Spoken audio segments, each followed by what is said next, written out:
"I just want what's fair." That phrase is not an invitation to compromise. It is an operational probe designed to map your compliance baseline. How does a manipulator who is so obviously arrogant manage to systematically dismantle highly intelligent targets who saw them coming? By weaponizing their overt grandiosity as a decoy. This is not a negotiation. This is target acquisition. The moment you hear an appeal to equity, the trap is armed.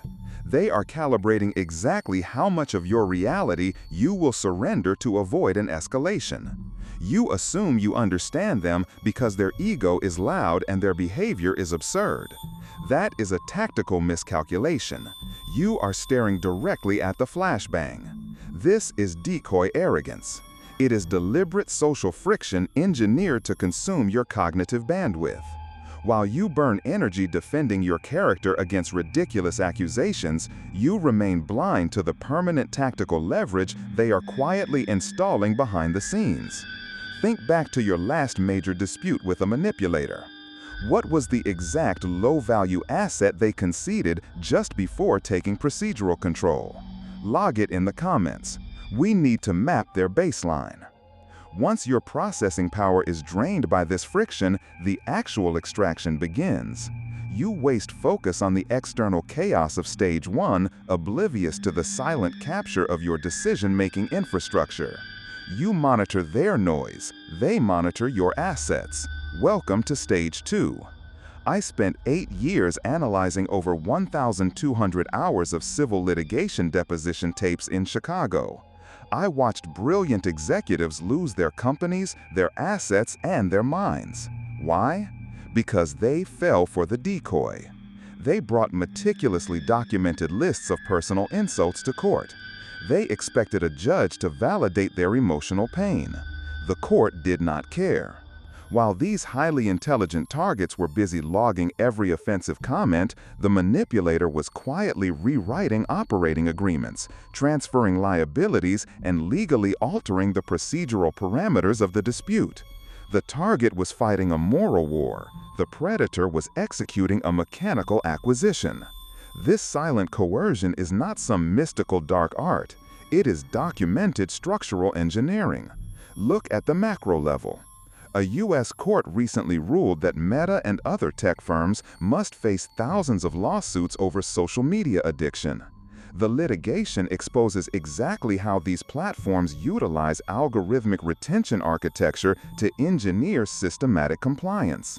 They do not force you to stay online by screaming at you. They quietly restructure your environment so that compliance becomes your only frictionless option. The interpersonal predator does the exact same thing in your daily life. They build an invisible architecture of leverage inside your mind. How do they construct this trap without triggering your alarms? They deploy asymmetric information mapping. They do not interrogate you directly. A direct approach would spike your defensive baseline. Instead, they extract intelligence through third-party proxies. A casual conversation with your business partner. A seemingly innocent question to your sibling. They map your financial constraints, your emotional trigger points, and your structural vulnerabilities. They gather the exact coordinates needed to isolate you, and they do it without leaving a single fingerprint on the weapon. If you want to stop reacting to the noise and start dismantling their operational architecture, secure your channel briefing by subscribing now. We do not deal in closure here. We deal in tactical superiority. They have weaponized your predictability. The only way to survive is to dismantle the audit structure. Here is the exact protocol. Watch for the sudden silence. The 72-hour communication blackout is not a temper tantrum. It is a sensory deprivation tactic engineered to force a target's self-audit. When they abruptly cut contact, your cognitive baseline destabilizes. Your brain instinctively searches for an error. You review your own behavior, locate a perceived flaw, and offer a blind concession just to restore the connection. You negotiate against yourself while they sit perfectly still. When they finally return to the table, they execute a micro-calibration of tactical compliance. They hand you a meaningless victory. They surrender a trivial grievance to create the illusion of compromise, while silently locking down irreversible dominance over the dispute's framework. The moment you hear a sudden, easy concession, the trap has been armed. To survive this, you deploy the counter-audit neutralization protocol.